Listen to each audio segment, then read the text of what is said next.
Can everybody hear me okay? Great. So, hello everybody and welcome. We are delighted today to be launching this transdisciplinary collaboration between Sonar-Cities, Sonar Global, and the Emergency Support Network. Today, we're going to hear presentations about Sonar-Cities, then about Sonar Global and the network, and then we're going to move into a breakout discussion and then a general discussion. And the reason we're focusing on all three of these things is because this webinar series is the bridge between Sonar Global, Sonar Cities, and the support network. And the point of this webinar series is that it will follow each stage of the Sonar Cities project to give insight into the process of Sonar Cities as a research project as it happens, to allow people to learn from our method for working with communities, to reflect together on how to improve this method, and then together to build capacity and relationships with each other for the future of this project and the sustainability of it. So we will now turn to our first presentation by Tamara Gilles van Nick from Institut Pasteur. Hi, everybody. It's great to be here. I'm the coordinator of the Sonar-Cities project, which is a participatory research action to plan for disasters and health emergencies in Europe's cities. So next slide. This is a project that we're currently engaging in. It's a new project. But in fact, as many of you might be aware, it has a prior life, and that prior life resides in the Sonar Global project, which was also a European Commission funded project between 2019 and 2022. And it was tasked with the I would say, responsibility of developing a global social sciences network for epidemic preparedness and response and for AMR. And as with all projects, it was transformed by the COVID-19 pandemic. And we were able to receive top-up funding from the Commission to conduct a vulnerability assessment and community engagement in 5 European countries, which included France, Malta, Slovenia, Germany, and Italy, as well as in Bangladesh and in Uganda. And so we conducted that assessment to understand the social and health consequences of the pandemic during really a period of immense stress on national healthcare systems. And then to engage in a kind of community engagement to transform the findings of our assessments into policy recommendations and indeed policies. Thanks for changing. That was perfect. So one of the things that we learned, we did have some, I think, remarkable successes in that project. We developed a global network of over 880 members with 5 thematic hubs, and really had a kind of real translation of our vulnerability assessments into concrete recommendations and in some cases policies, and trained over 350 people in the social sciences for epidemics and AMR.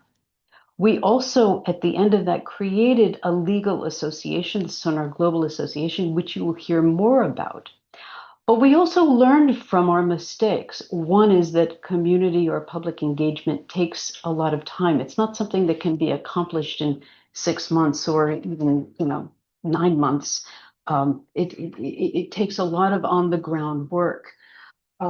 We also found that in many cases, actors were highly motivated to join our activities in the community and public engagement process. But it was difficult to count on their engagement over time without some form of compensation for their time because they're busy people. They have a lot of responsibilities. And finally, we also learned that despite the many successes of the Sonar Global project, funders don't always necessarily want to continue your funding. So that at the end of Sonar Global, this also coincided with a transformation of priorities within the European Commission, meaning that they were now funding these kind of mega networks in which social sciences was really just one part of a broader array of disciplinary or multidisciplinary approaches. So for that reason, next slide, please. We effectively envisioned other ways of continuing our work together, expanding our expertise, and really kind of pursuing this productive dynamic and learning from the shortcomings of our previous iteration. And so that's where the Sonar-Cities project comes in. Next slide, please. So as you may be able to see from the stars clustered in various parts of Europe, this is a 12-partner project or 12-partner consortium with institutions throughout Europe, in addition to the Sonar-Global Association. And I think we have a wide array of partners within this consortium. Of course, some are the classic institutions, University of Ljubljana, University of Amsterdam, of Udine, of Zagreb, the Swedish Defense University, but we also have a couple of public health research institutions, including Nivel in the Netherlands and Institut Pasteur. We have a small software development, social IT, a public agency that is the Safety Region of Groningen, and an association representing the broad public, which is Mental Health Europe. Next slide, please. So in many ways, our goal is to really render Europe's cities, and especially urban publics experiencing vulnerabilities, more resilient in the face of climate-induced health emergencies and disasters. And we want to do that through a kind of participatory co-creation, participatory development and implementation of community-based adapted tools for people facing vulnerabilities.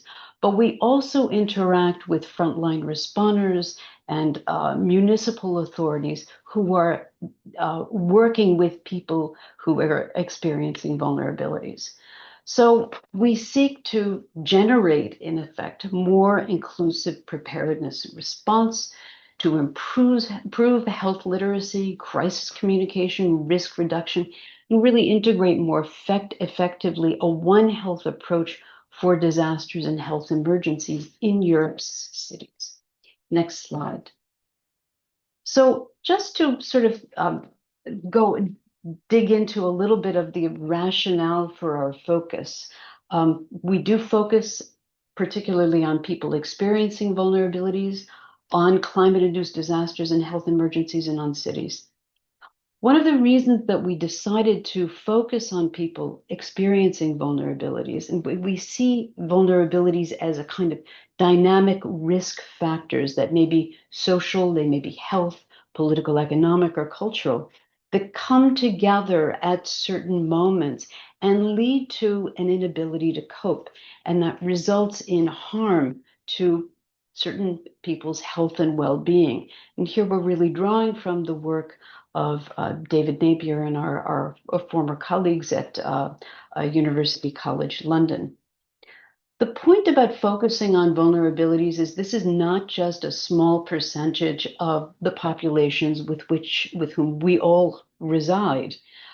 Statistics are hard to come by in Europe, but something like 1 out of 5 women are currently in a situation of domestic abuse or violence. Obesity occurring among something like 1 in 6 people. 20% over age 16 have some sort of chronic condition. So again, this is not a small percentage of all of us. Secondly, we decided to work on climate-induced disasters and health emergencies because the climate crisis is expected to generate more disasters and health emergencies in the future, with a consequent loss of hundreds of thousands of lives, affecting millions of people, and provoking millions of euros in losses across Europe. And then finally, we focus on cities because these are sites with complex infrastructures. and with a high risk of systems failures. Next slide, please. So what we need for more effective preparedness and responses, first, developing insight into, what are the challenges? Who experiences those challenges in past emergencies? How and why? We want to identify needs and priorities for risk communication, health and education, engagement, and particularly vis-a-vis people experiencing vulnerabilities. We want to co-develop tools responding to those needs and produce evidence to show that those tools are actually really useful, that they're responsive, that they're effective in these situations of emergencies. Next slide, please.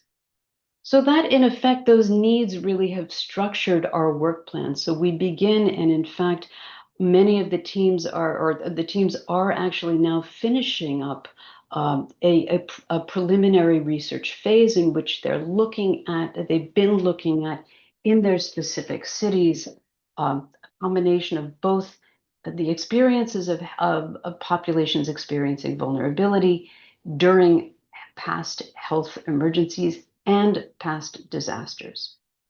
What we're involved in now is a co-creation process, or really just kind of embarking on it.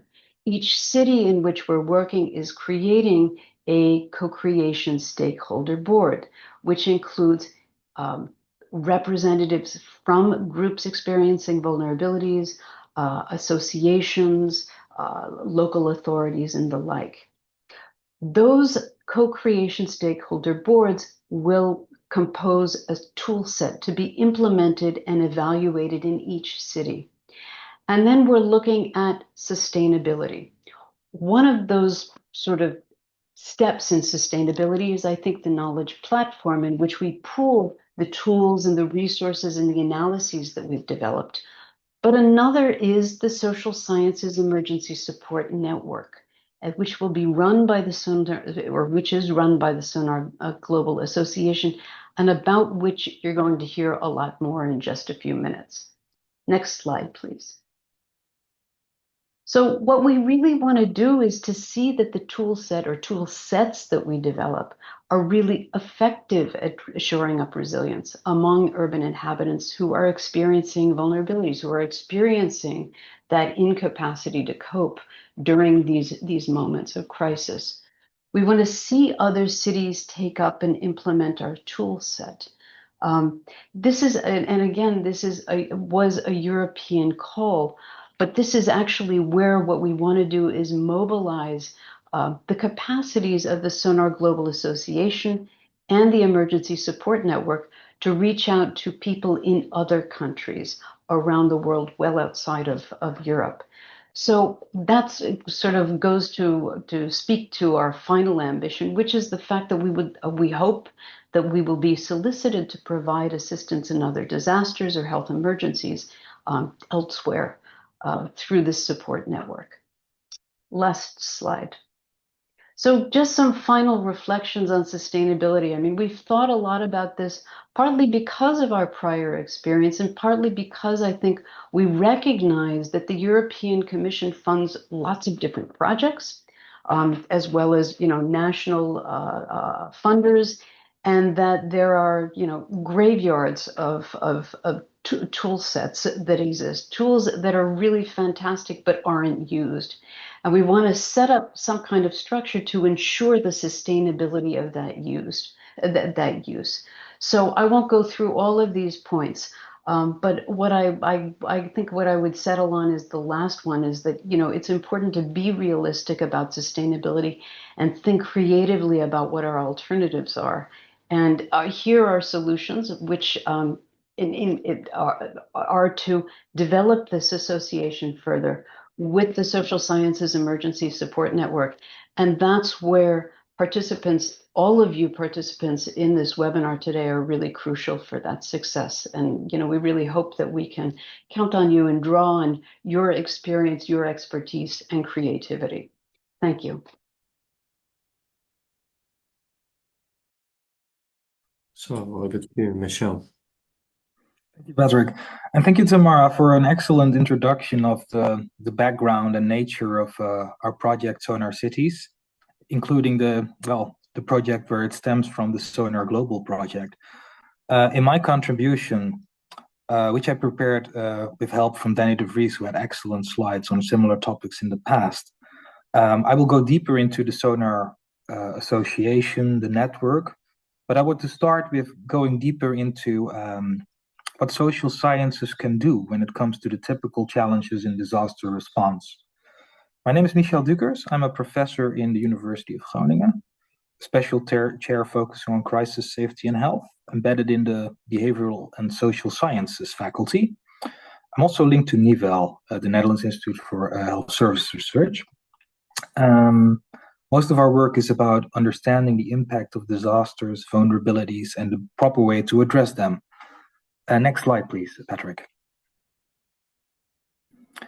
When it comes to the typical challenges in disaster response, well, of course, there are bookshelves filled with valuable insight and evaluations from earlier events. And it would be impossible to summarize the main challenges because, well, they are numerous. But important points at least are that when it comes to the way we humans create disaster response systems, they are vulnerable in themselves. And it's very difficult to make sure that you're really tied in and connected to local culturally sensitive knowledge in communities to address risks and vulnerability in the short and the longer term. So that's a recurring challenge. What we all know is that regardless of where you are at the world, or the location where you are, that disasters, they overwhelm our capacity to address the consequences. And often outside support comes in. There's also the case when you're in a local community, national support comes in, international support can be brought in. And then the problem is that you need to bring all those external capacities and actors in and engage them closely with communities affected to address their needs, to understand their needs, and to shape, organize recovery adaptation processes in the long run.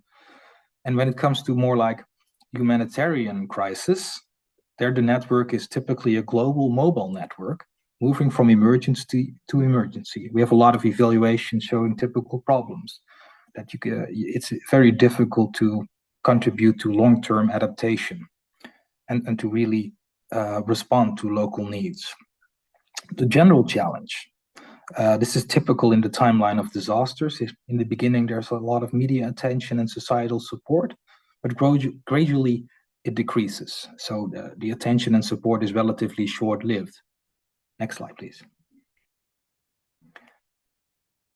The last years and decade, there has been a tremendous call for community engagements, for social mobilization. You can see that in the current frameworks. There's a lot of emphasis on preparedness. And the dominant thought is more and more that we should apply a people-centered approach, aiming to build trust, long-term relations with and within crisis-affected population. And where we typically focus on disasters as sudden onset events and really focus on the acute impact phase, in the end, we must view disasters more as long-term development, historical processes. And we must try to make stronger connections between longer-term processes that include local systems in a changing world. And here's the connection with the idea of social and behavioral sciences, is that it requires methods, knowledge, insight, expertise from social and behavioral science disciplines, and bring it in particular crisis and cross-national capacity building. And this is where the idea of Sonar-Cities and Sonar-Global more broadly is focusing on building a social science emergency network support approach. Next slide, please. Why do you want to build up a network like this? Well, this is all rooted in the idea that social and behavioral scientists, they have a particular value when it comes to disasters and emergencies. Scientists can bring in regional, local expertise, and they have the ability to provide expert knowledge in a field of expertise. They can work as brokers between local communities, professional support organizations, mediating unequal power relationships. They can use methods and tools such as participatory action research or social network analysis to better understand the life experience of affected communities, to work on vulnerabilities, to understand them, to produce solutions and implement them. And social and behavioral scientists can also offer a deeper understanding of power dynamics, governance structures, processes, beliefs, norms, and behavioral attitudes in different contexts. What I left out of this presentation to save some time, but it's definitely something we will work on further, is that you can actually divide roles of social scientists in different clusters that are really distinguishable. Next slide, please. What I like about this image from a paper by Bardos de Vries et al. From 2020 is that this gives an overview of different disciplines within the social sciences. And some of them are really more fundamental and general, like anthropology, sociology, geography, and others are more applied, like implementation science or health policy. But in the end, an image like this gives a good indication of the diversity and the richness of what social sciences have to offer. Next slide, please.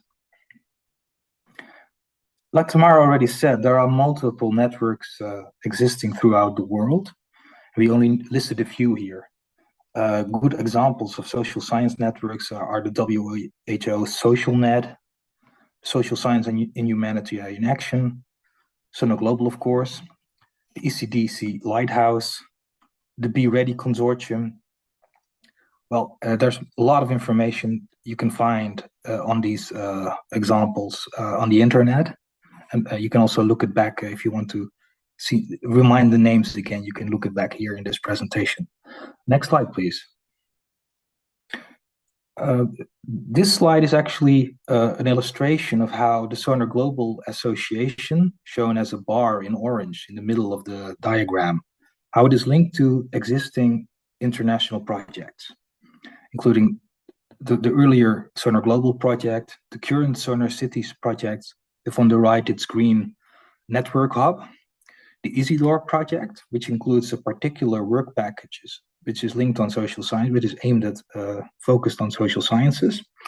Then we have the Sonar-Global Emergency Network, which is shown in green on the right again, and the PACAM MPOX project.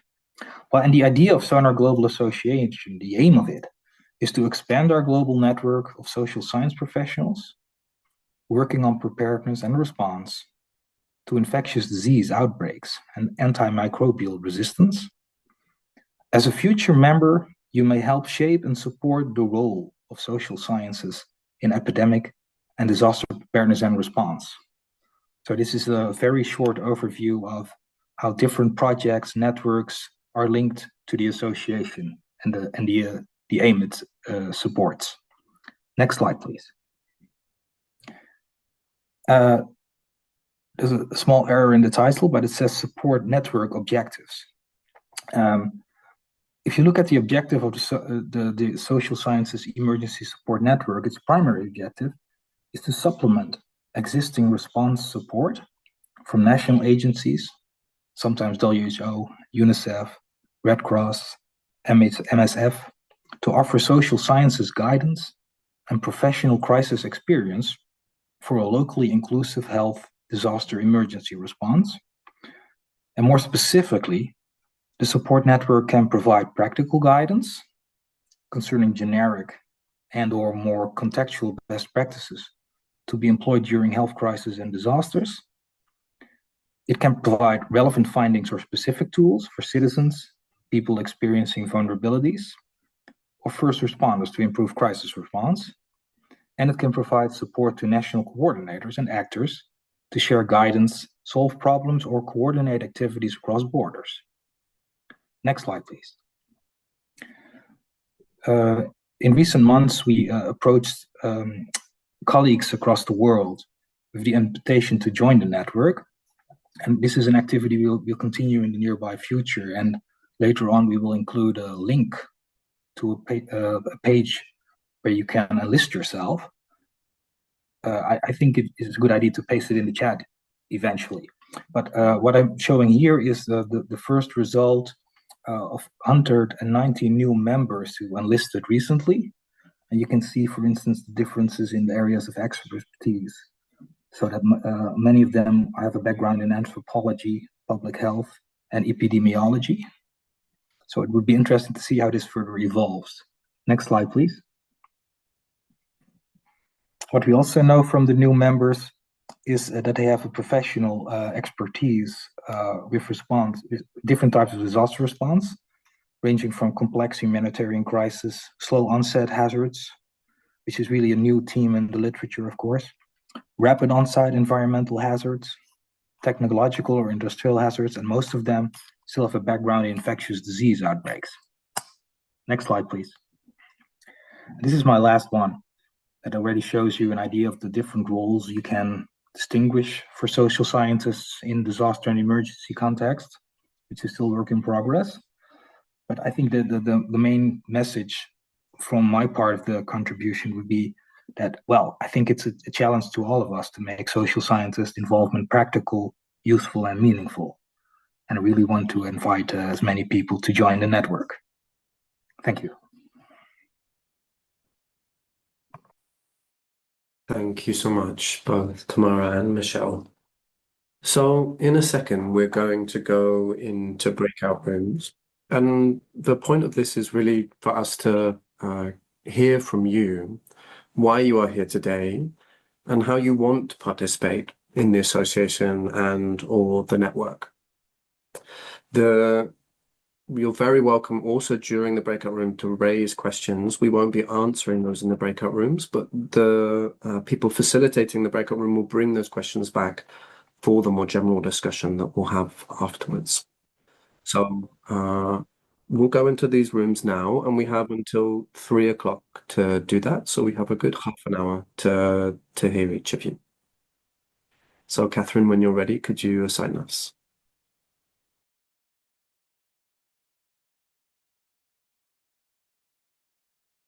I think that should be everybody. Maybe a couple will come and go. So welcome back, everybody. I hope you had as productive a discussion as we did in our group.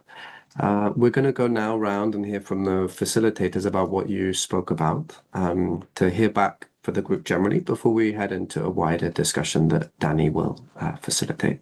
So Tamara, could we go to you and your group first? Yes, of course. I'm sitting here like with my massive notes, which I hope I can read and do justice to the really quite wonderful remarks that people had. What I first want to say is that we had a really wide range geographically as well as disciplinarily. Yes, there were a number of people from the Sonar-Cities project, but we also had others, who had been connected to the previous Sonar-Global project, as well as people who just learned about this initiative and differently placed in various kinds of health emergencies and the like. And I even have time to sort of describe the kind of wealth of experience that was in that room. Just want to say that it was really quite impressive. What I'd like to do is just to sort of highlight some of the I think really useful questions that some people that several people raised. One was a question about could the Sonar-Global Association, articulate a kind of common vision for the social sciences in emergency and in health? That's one question. How could Sonar Global be a space for sharing experiences about what we've learned? Like, yes, people publish articles and the like, but could it be a kind of venue for sharing those experiences more broadly? Could it be a space for articulating a new paradigm for articulating emergencies for sort of countering these kinds of health emergencies, in which the social and behavioral sciences are integrated not just at the moment of crisis, the phrase sapeur-pompier, the firefighter, deployed to sort of get people in line, but really from the very beginning, from the preparedness stage all the way through recovery and the sort of cultivation of resilience. Uh, there were others who were talking about some tools that they developed, but really kind of, I think, articulated some need for a kind of structured role and responsibilities of social and behavioral scientists in these various kinds of emergencies. And then I think a really nice point was made about what we're seeing with the politicization of health. And that we need to think about advocating on our level, that this isn't just about what's going on community levels, but it is national and international. One last question. There was a question about, will the network and association be just focused on kind of publications and project implementation, or will it be addressing questions like training and advocacy? So I hope that fire hose of questions and responses does justice to the richness of the discussion. Thanks so much, Tamara. Michelle, could we go to you and hear what happened in your group? Yeah, well, first of all, it was really positive energy was in there. And there was, like Tamara said, well, nice variation in career stages from just starting until years of experience, insights from different countries, disciplines, different focal areas. And what I really enjoyed the session. And at a certain moment, what I found an exciting point is where you determine, well, there was a red thread that everyone wants to see what this network can mean to them, and they want to learn more. But at a certain moment, you must realize that we are the network. So the question is actually also what we can contribute to the network. So that's a different way of shaping it, actually. What I also like is that there's a lot of potential in there. If you, apart from the enthusiasm, this is necessary, but there was also the theoretical vantage points, professional wisdom, experience by being in the field. And you must utilize that in a way. And if you can give that a place in the network, then that has great potential. But then comes the point where it becomes critical, of course, and that's about the conditions under which you can work. So the right requirements, the room you get from your employer, which also we realize depends on a categorization of different types of support that you offer. Is it more about thinking half an hour about relevant publications, tools, theoretical models? Or is it really about being embedded in an actual crisis for a longer time period? Well, you can think of multiple variations of that. And I think this is the point when it comes to conditions, requirements, success factors. We must link it to the idea of what Tamara called a common vision, because we can decipher and categorize what we want to be and what we want to achieve, but it must be linked to a realistic, well, set of conditions that is needed to actually do that. Thanks so much, Michelle. Now, Danny. Thank you. Yeah, we also had a very interesting discussion. What struck me also is that there was a lot of people in this group who were building their own networks and working on very similar projects. So it seemed like a very natural coming together of interests, and that was exciting to see. One of the things that was, I think, mentioned was the importance of bringing together the social and behavioral sciences and to think a bit about that. We tend to say social sciences, or we tend to think about behavioral insights, but they're connected and they work together, and they should work in maybe not in parallel with each other, but informing each other. And also the definitional questions there are also a little bit something to be conscious of. We also talked about the importance of how to, in a way, the importance of working together for longer terms, scaling up of what we want to do, and how difficult that is. Actually, a question was also just about the project and how Sonar-Cities, how we see this happening as a do we already have templates of the tools that we will develop, and that was not the case. it's a co-creation process, and it's a bit of a journey for ourselves. So we talked about a little bit more about how we put the project together. There was interest also that it seems like this may be a network that's very good, and as we are the network, as Michelle just said, in identifying who may become vulnerable in a certain situation, and how does that process happen. So the identification of that will be something that will be of value. The question was also raised, what collaborations are we actually looking for? Are we looking for as a network? What types of collaborations with whom? And if this is also about just window dressing, or is it really about getting social and behavioral sciences really on board in projects? And of course, for us, it will be the latter if we can. We also discussed the sort of the difficulty, the challenge and the ambition of getting actual political change on the ground and getting politicians involved. How we could disseminate and share what we learn with the wider world, and that people also can become part of that and think with us on also for their own projects and how to use the results. And then there was also a question about if we're going to use simulations ourselves, because that's an area where simulation exercises, of course, are done a lot, and social and behavioral sciences are not always included.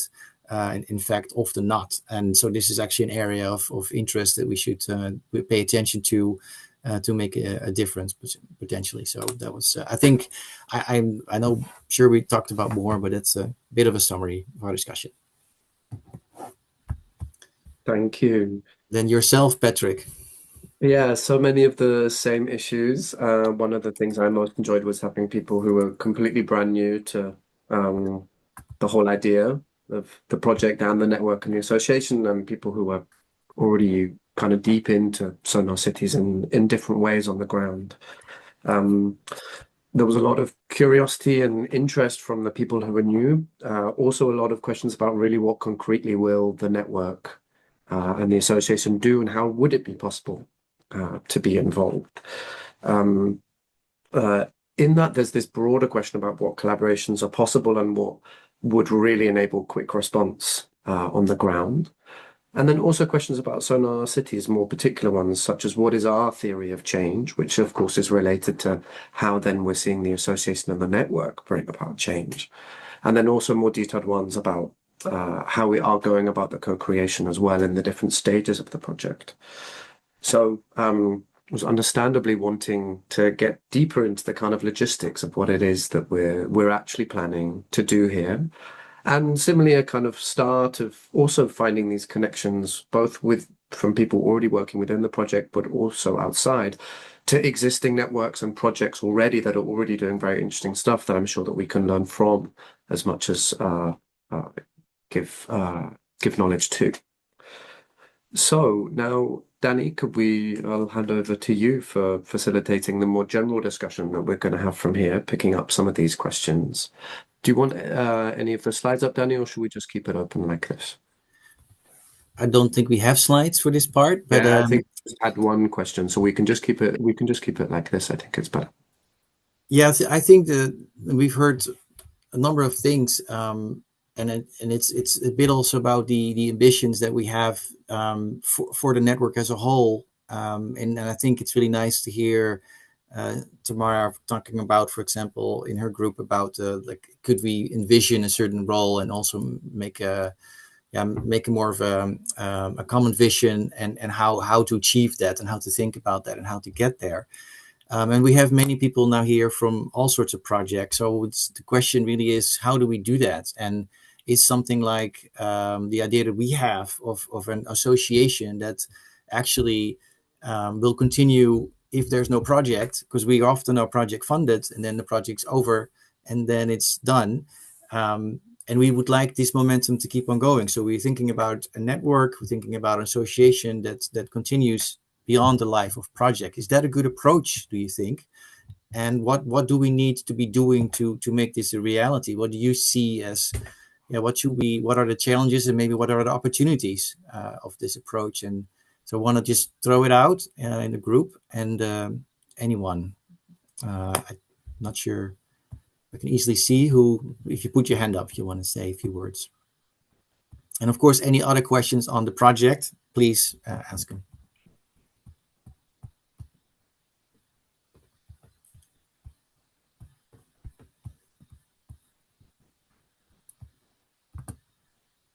Don't see any hands.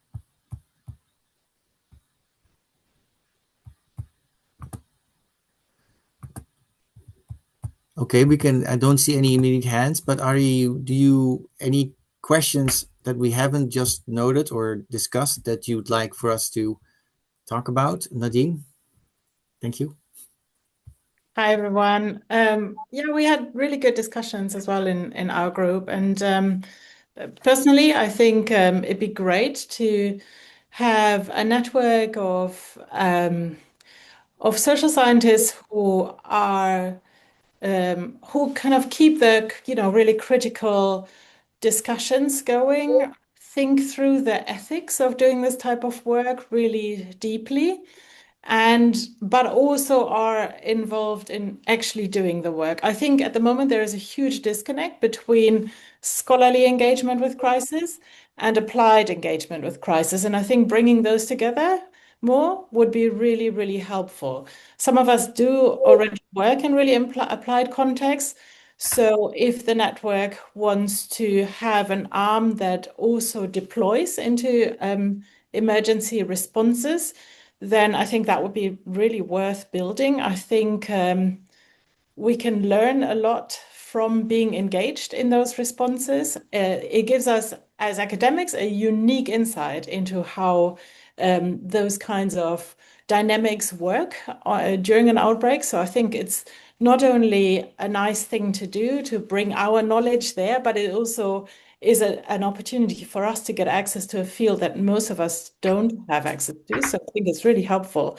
And in order to make that work, I said in my group before, I think it needs quite a lot of advocacy with employers to make sure that this type of work is made possible so that people get released from their day job quickly and for often lengthy periods of time, that work is rewarded as well, that there is a promotion pathway that takes this type of work into account more. In universities, that's often a problem where only publications and research income counts.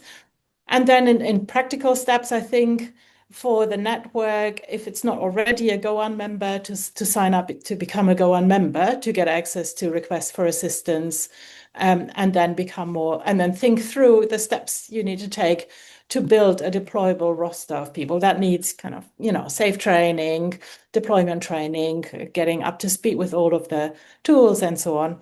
And then thirdly, the last thing I wanted to mention is that I think we're now at a place where our work is valued in the field. It's requested. We have more requests than we can service at the moment. And I think what we now need to do is to integrate it into kind of national response plans. This, having work at the community level with the community based on community created evidence needs to be part of national response plans. And also, I've lost my train of thought now. Oh, well, it'll come back to me. I think that's enough for now. Thanks. Yeah, that's fantastic. Thank you so much for this very interesting sort of laying out the importance, and the deployment is definitely what we had in mind. Also, in the sense that we, like you mentioned, you have a lot of work coming in, and sometimes we can't even handle it. Of course, that's still something else than a project, than a deployment. Deployment is much more complicated to go into the field during an emergency, but also to have a lot of work going on that you can't all deal with. So as a network, we can organize better. I see another hand up, and I don't see your name. Sorry, El Hajimbaye. Yes, just to complete, I think during our small group we discussed about that. I don't know if Tigers want to come and talk about that, but I think there's really a big issue about like that internationalization of emergencies and the role of politics and how, for example, this network can really make more advocacy at a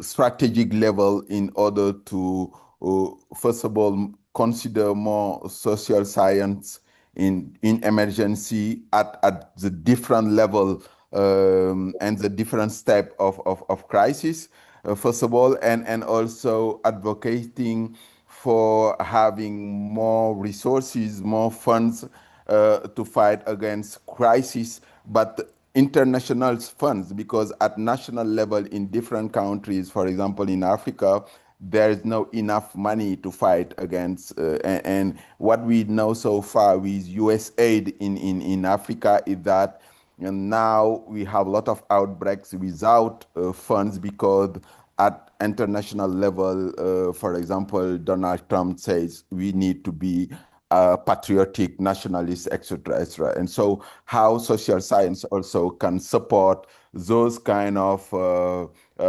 advocacy at really a strategic level to support crisis in national level. The other point is also now we are facing also the arrival of AI and those new issues in health and also in emergencies.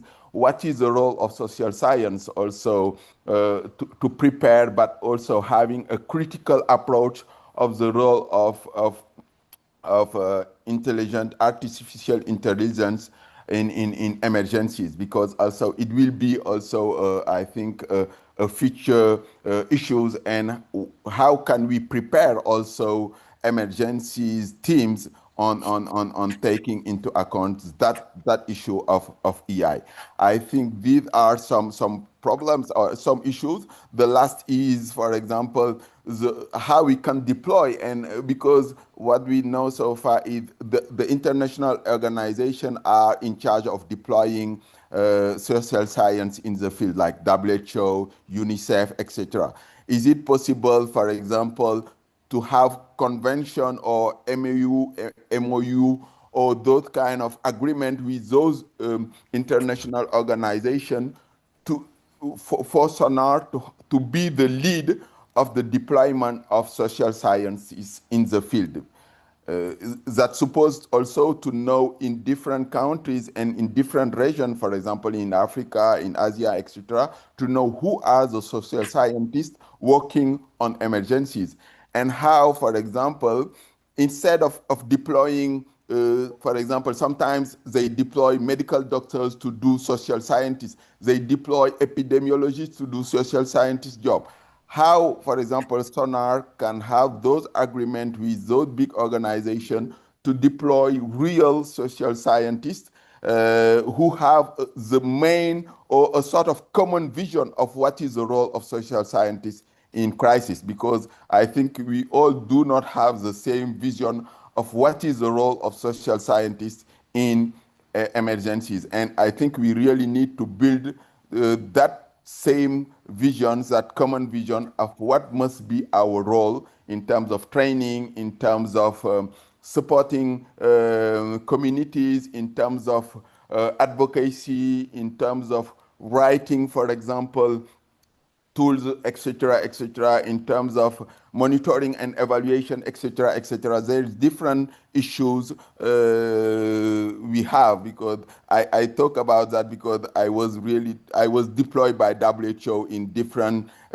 field, and we really have a lot of problems on improving and supporting the role of social science in the field. Over. Thank you so much. And before we go on, could you, if you would like to maybe state your name, because I don't know we don't know who you are. Just Yes, my name is Ella Jimbai. I'm, as I said, I was since 2014. I was deployed by WHO in the field in the Ebola outbreak in Africa, in West Africa. but also in DRC, in a lot of countries in Africa, Mauritania, Cameroon, etc. And now I'm a professor at Gaston Berger University in Saint-Louis, and with some members of my team, we work also in an institute in Senegal. I think Fabienne and Sokhna are also joining the team. We have a social science team here in IRSF, which is an institute, research institute on health and epidemiology here in Senegal. And we really try to have that network on social scientists at national level to support health issues, not only emergencies, but also other issues here in Fantastic. Yes, fantastic. And your points are really well taken. Thank you so much for pointing also out these definitely these issues of the national and international, and the role that a network like this can play at the strategic level, also at the international global network. So thank you so much. I think we're running out of time, Patrick. I saw more hands, but yeah, we are. I mean, I would actually just like you or Michelle just to share a little bit about since I put the sign up link here, and I'll put it in at the end as well for the Association Landlord Network. I wondered if you could say a little bit more about what that would mean for people at this stage to sign up and why that would be good to do so. Yeah, if you have any thoughts on that. Michelle? I think the most honest take on that at this moment is that we are still a growing network. And there's a lot of potential and there's a lot of enthusiasm. I think what we need to do while the network is growing, that we really should contact the members and be more specific about ideas about how the support could look like, and types of types of activities, added value, and then really link it back to many of the themes discussed today. I like the part Nadine at a certain moment was really about talking about we must involve scientists that are really engaged in crisis, for instance. And I can imagine that we use the network also to map good practices and to ask in a clever way, what is helping or hindering you? And what type of work do you think we or others could deliver in a circumstance like that? And how is that related to our growing ideas, our growing vision of how the support network could look like? And then if you go on, then you come at the correct, very good point by Helhaji about advocacy at the strategic level. What does it require to do that? Preparedness, plans we can make, conditions that are relevant. And so I would say we need to use the network to make more specific about what the network is and what it can produce and facilitate. Thanks. Danny, can you add something to this? Well, I think Tamara had her hand up, so I think Tamara could take the yeah. I just want to say something about kind of logistics, because Chris posed a question in the chat about, are we going to map the people who are deciding to join the Sonar-Global Association and the Social Sciences Emergency Support Network? And the fact is, yes, we are. We have sent out, and in fact, when you inscribe, there's a questionnaire in there where you fill out the information about yourself, your experiences, and the like. And we are in the process, it's not up yet, but we are in the process of developing a web page and a kind of directory for those who subscribe to the Emergency Support Network, meaning that if you subscribe, you have the rights to actually look for people who have a specific expertise, either in a location or a particular disciplinary approach or particular kind of experience. So that is coming along. It's just that we're just trying to get that up and running now with with our web developer. Thank you so much. I'm just going to share the final slide with the link and some other links for us. But I just wanted to say that I hope you can see that this is going to be a slightly different kind of webinar series from others that you might attend, in that the following ones will be more specifically about particular work that we've done in Sonar-Cities. But as you can see, that work is very much ongoing and still open-ended in ways that we think are really important. And that's precisely why we want you to come with us on the journey to have these kind of dialogues, because that's really how the sustainability and the future of this is sorted out, not by us just presenting to you some things as if everything is neatly resolved, but actually by building the relationships and having the discussions that are the ones that we really need to have. So I'm really delighted that we've already started to do that today. So I'm very thankful for all of you for coming along, for our presenters, but also for all of you for participating so actively. And we very much look forward to seeing you at the next ones. Thank you.